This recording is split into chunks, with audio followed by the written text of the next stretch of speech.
is breaking news from Channel 7 Eyewitness News.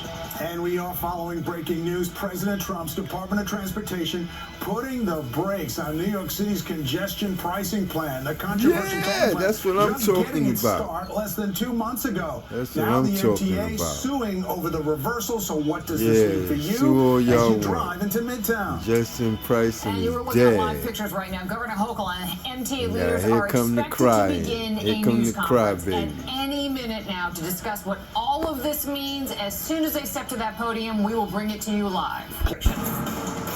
And first, that bombshell announcement on congestion pricing. Just weeks after the controversial tolling program began, the Trump administration says it is terminating its approval of the program. In a letter to the governor informing her of the decision, the transportation secretary described congestion pricing as, quote, a slap in the face to working class Americans and small business owners, adding that congestion pricing fails to provide a toll-free alternative for drivers who have to drive into Manhattan in Midtown. Well, transit officials have said that the program showed early signs of success, leading to a significant reduction in Midtown traffic and the potential for much-needed money from the tolls. But President Trump taking a victory lap, saying in a social media post, quote, New York is saved, even calling himself the king of New York. Now, the legal fight just beginning. We have several reporters covering this breaking story, including reaction pouring in from all sides of this issue. We're going to begin with Eyewitness News reporter Joe Torres.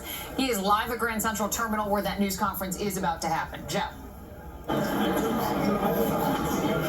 Yeah, we've just been told, Liz and David, that news conference is still a few minutes away. But in the meantime, let's chat here. We're waiting for Governor Kathy Hochul and the MTA CEO and Chair Janno Lieber to step up to the microphone and not only give us their reaction to the bombshell announcement that came right around noon today, but also to hear from them what happens next. In fact, they've kind of already cleared that up. Both the governor's office and the MTA have already put out a statement saying they're going to take this matter to court. You mentioned the letter that came from the Transportation Secretary, Sean Duffy. It was 5 pages in length, directed to Governor Hochul. And at issue, he said, was first, in revoking this plan, in shutting it down, what he and the Department of Transportation is doing is revoking some of the approvals that were necessary in order to keep congestion pricing going. He pointed 2 reasons for that decision. One of them you've already highlighted, that the congestion pricing plan really provided no free alternatives for drivers who wanted to come into the Central Business District below 60th Street in Manhattan. And then secondly, he also said that when this was pitched to the federal government, it was clear that the primary focus of the congestion pricing plan, according to the MTA, they say, was to raise revenue for the agency, not to reduce congestion in the Central Business District. He also pointed out he believes it'll be harmful to Manhattan businesses that depend on customers from New Jersey and Connecticut. As you know, there have been many opponents, vocal opponents to the congestion pricing plan. One of them, the GOP representative on Staten Island, Nicole Maliotakis. She spoke to us earlier today. Listen to what she had to say.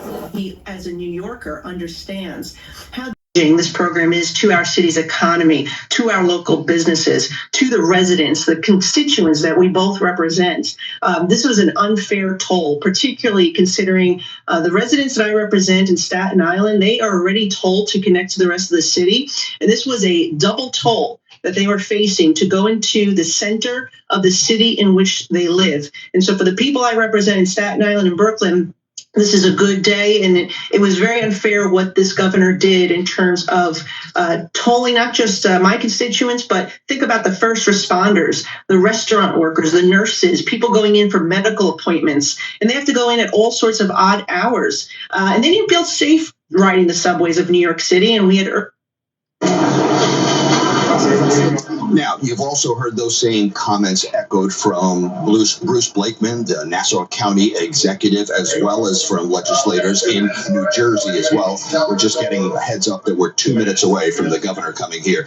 The governor and Janno Lieber, the MTA chair, they've been quick to defend the plan. And David and Liz, keep in mind, congestion pricing has been in the the works and effectively started on January 5th. And the data from the MTA already points to reduced traffic in the central business district, faster travel times for the people who are in the district, and increased speeds for bus drivers and emergency vehicles. So there's still a lot to unpack here as to where we're going to go next with the governor and Jan Oliver. You're going to hear from Josh Gottheimer, the representative in New Jersey. You remember that Governor Phil Murphy also wrote a letter to the president on Inauguration Day pointing out the problems and the issues that New Jersey has with this. But that's where we stand at the moment. As soon as this news conference here at Grand Central Terminal gets underway, I'm sure you'll take it live. So David and Liz, we'll send it back to you. All right, Joe, we will be back with you in just a few minutes when that news conference starts. Meanwhile, some of the loudest voices against congestion pricing are from folks who live in the suburbs, and that includes drivers and officials on Long Island. Shantae Lands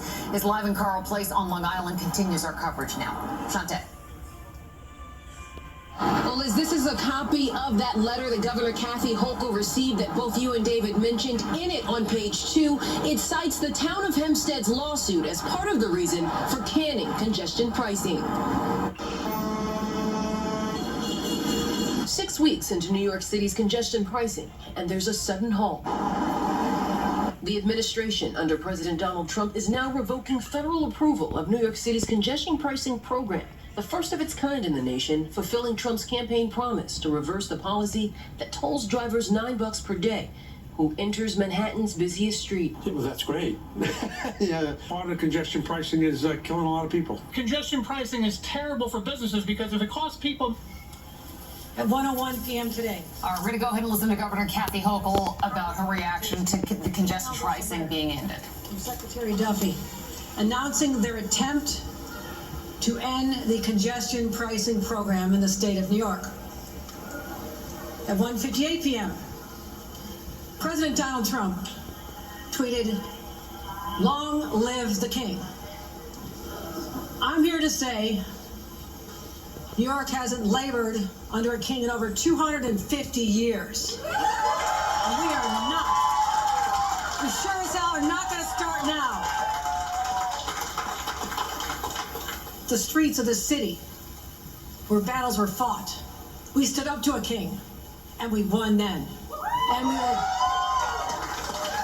in case you don't know, New Yorkers, when we're in a fight, we do not back down, not now, not ever. Because who are we fighting for here? We're fighting for our residents, our commuters, our riders, our drivers, our emergency personnel.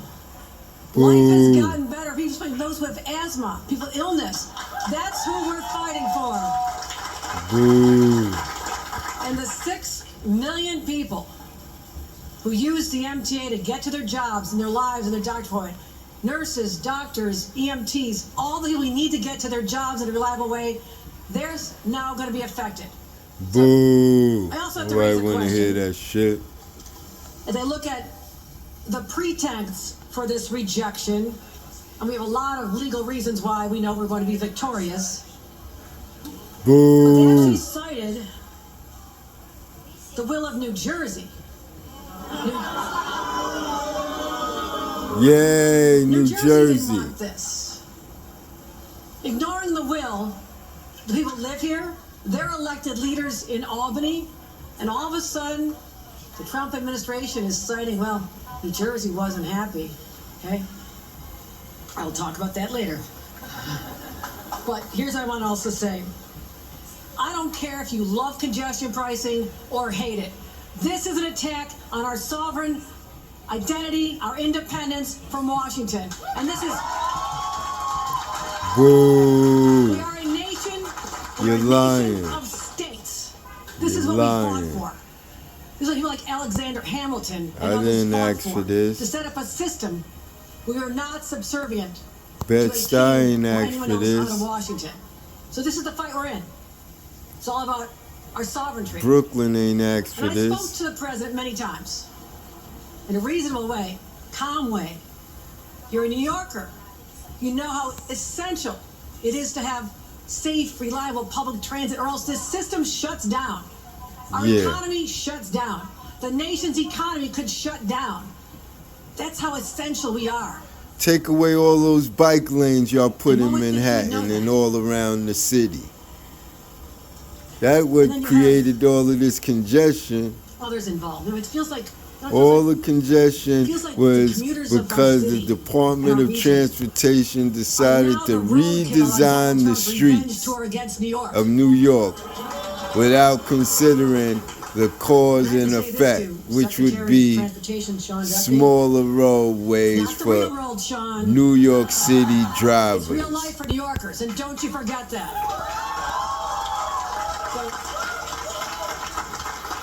So, we're in fight mode. Within seconds of us getting this notification, our MTA was prepared. We knew this could come. Bring it on, Filed a bring lawsuit it in on. minutes. I'm very Don't confident we'll be worry. successful. I And I guarantee also you, want to you're say, not. the cameras are staying on. We are keeping the cameras on. Oh, you gonna defy? Okay, I hope you end up with your goddamn ass in the fucking, yeah. Keep the Last thing I'll cameras say, on. If in some world Keep that the they are cameras. successful, Keep the cameras on. You hear her? the next time you're stuck New in York? traffic, You hear her? the next time your She train is keeping the delayed, cameras on. the next time you're in a flooded station because infrastructure repairs were not made, I want you to think of this.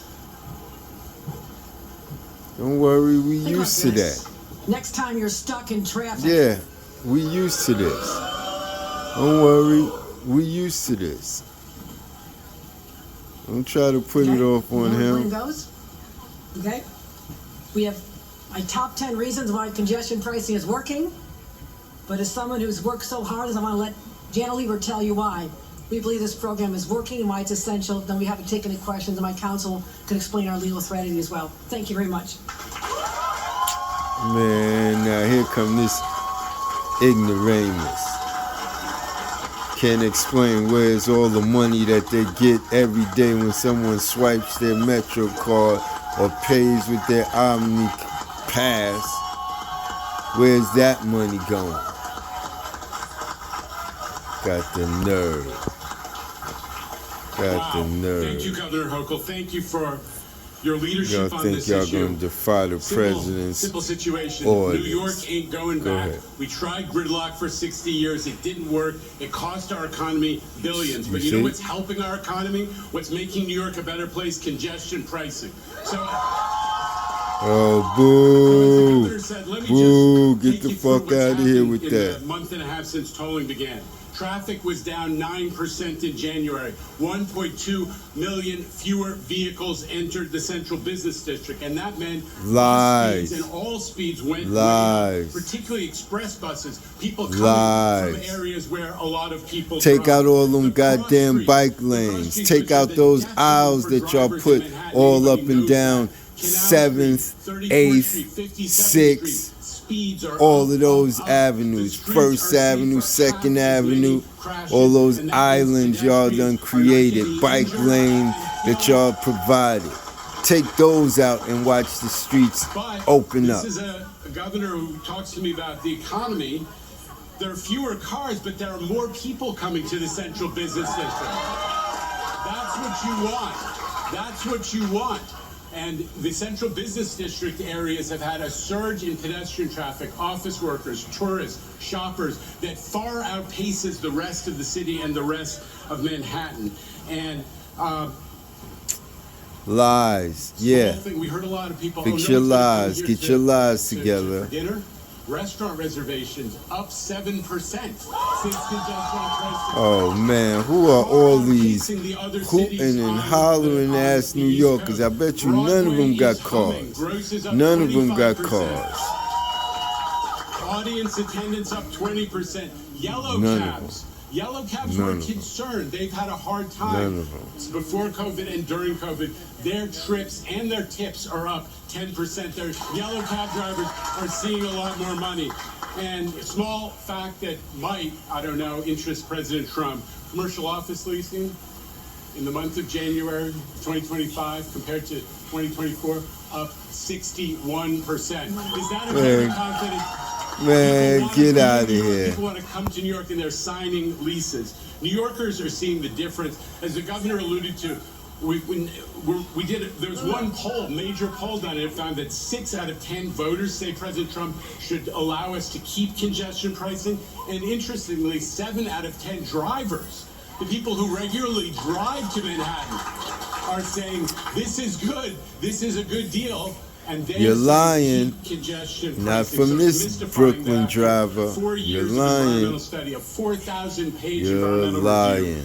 That the USDOT would seek to reverse course. So we're doing, I just want to reinforce what the governor said. We're doing exactly what the federal government asked of New York and everybody. Well, Trump is doing exactly what the voters asked.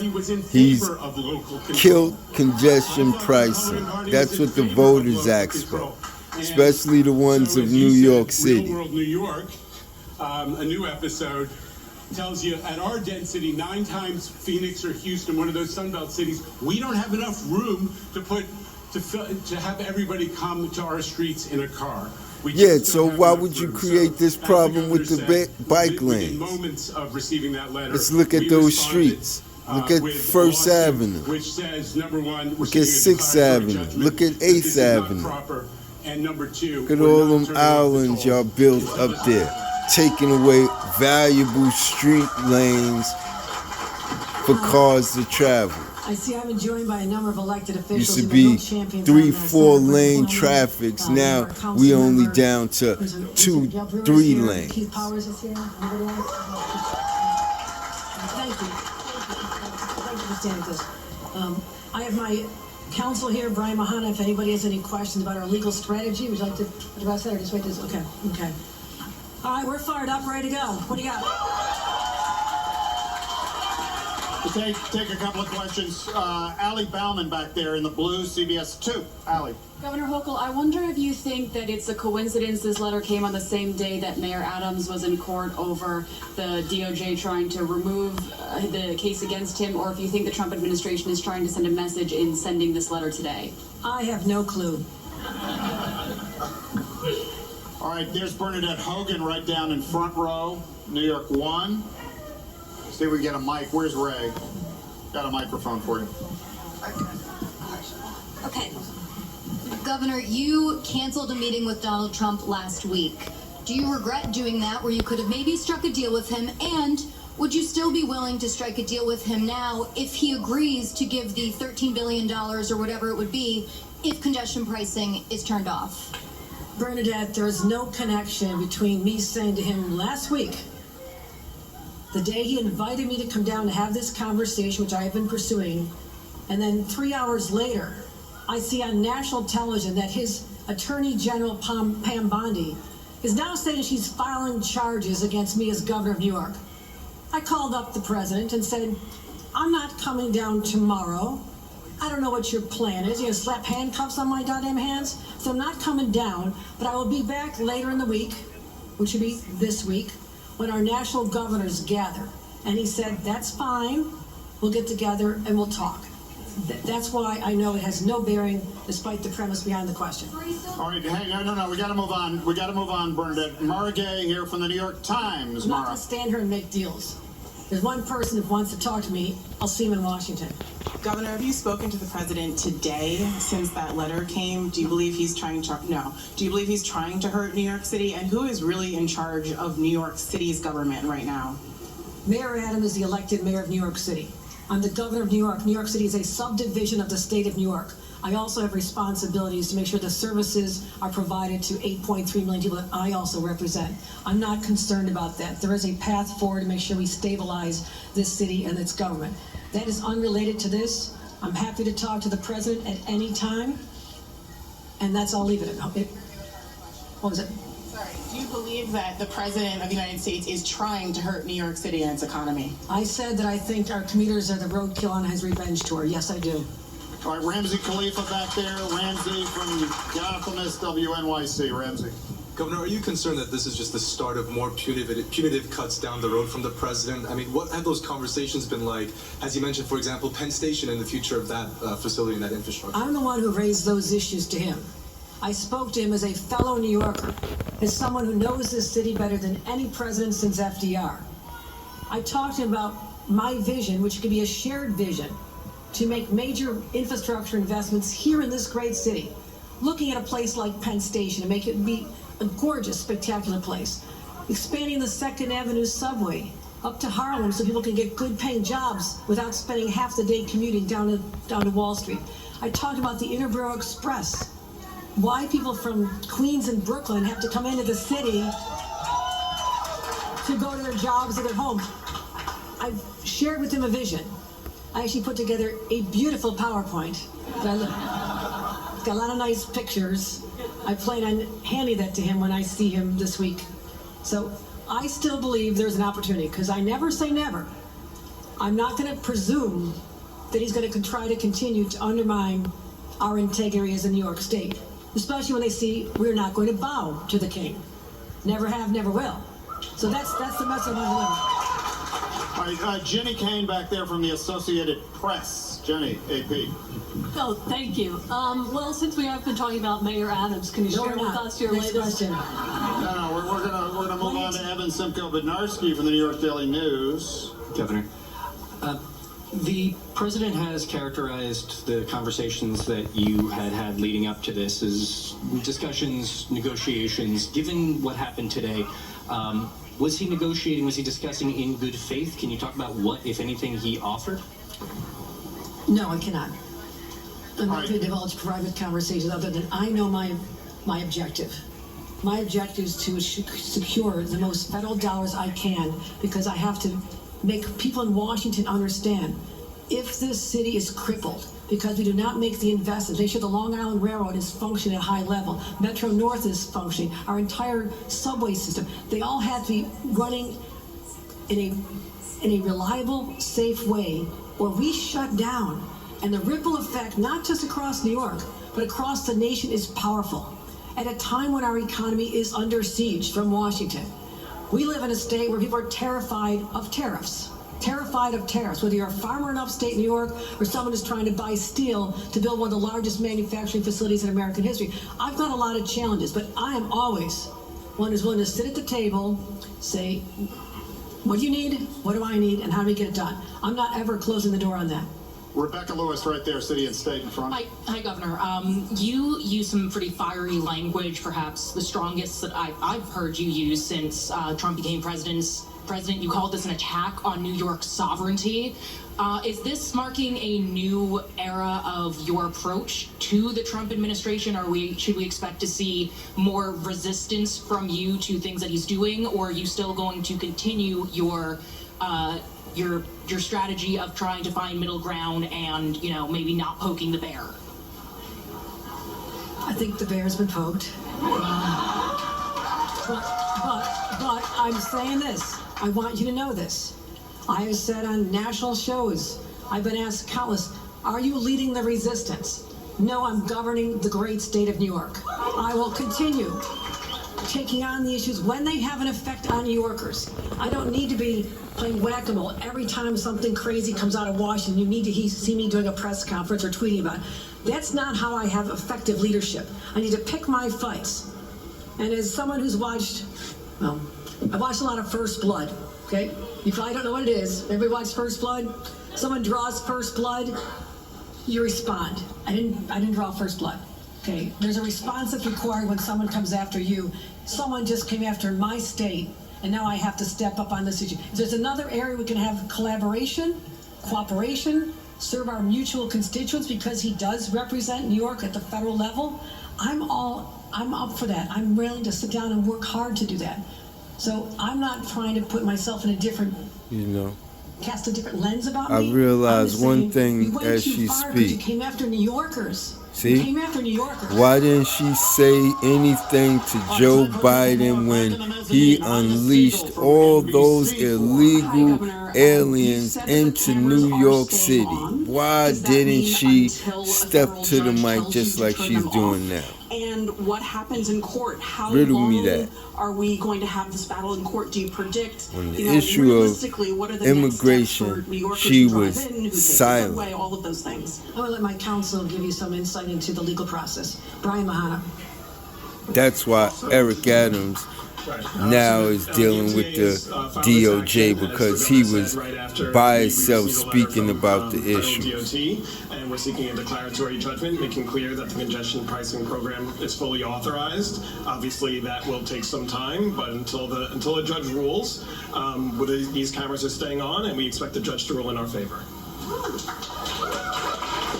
We get time for one Ignore the fact that the Department of Transportation, the United States Department of Transportation, oversees the New York State Department of Transportation, and they said kill it. The second part of the question, because I said that's another day, but you know. They said kill it. So there's no way that this program is going to stand up to in court. The subordinates are gonna supersede the supervisors. All right, thanks everybody. Thank you so much. I just want to say one more thing. You talk about other states. Again, in case you didn't pick this up, the weak legal theory that they have come back with us, and we know we can defeat, also is predicated on what New Jersey wants. Think about that. I'm so happy people from New Jersey come here.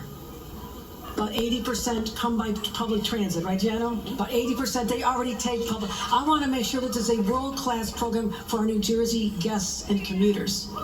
But in what world should we be standing down the will of another state, right? I mean, that just doesn't happen. I mean, I personally would like to have all the New York teams playing in New York, okay?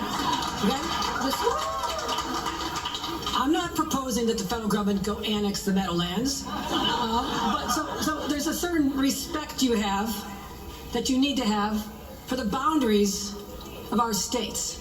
So New Jersey residents, come, you're welcome, but you're not forced to come here. This is the flaw in their argument. They have choices. Keep coming, we love you, that's great. But the people who live here, who are real New Yorkers, they're the ones who I have to listen to, and I will always fight for. Thank you very much, everybody. Thank you. Well, listen to me. Let it be. To a lively news let it go down. With Governor Let Hochul it and MTA get. Janet Lieber. Let it go to the graveyard. Congestion said, pricing quote, is dead. This is an attack on New York sovereignty. We're talking about congestion pricing and the Department of Transportation pulling its approval earlier today over the controversial tolling. And the governor's basically saying that President Trump treating New York commuters as if they are, quote, roadkill.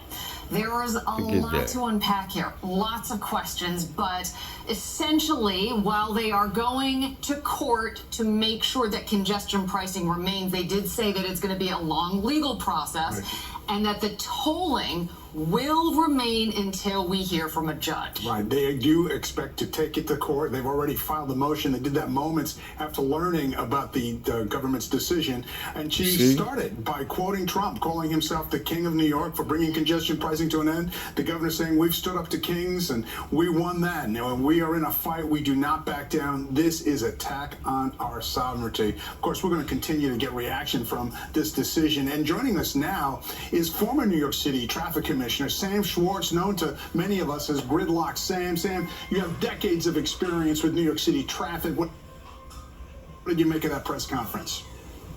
Yeah, I thought it was a fiery press conference. I thought the governor was right on. This is a sovereign issue. The management of traffic, the management of roads is a state function in all 50 states.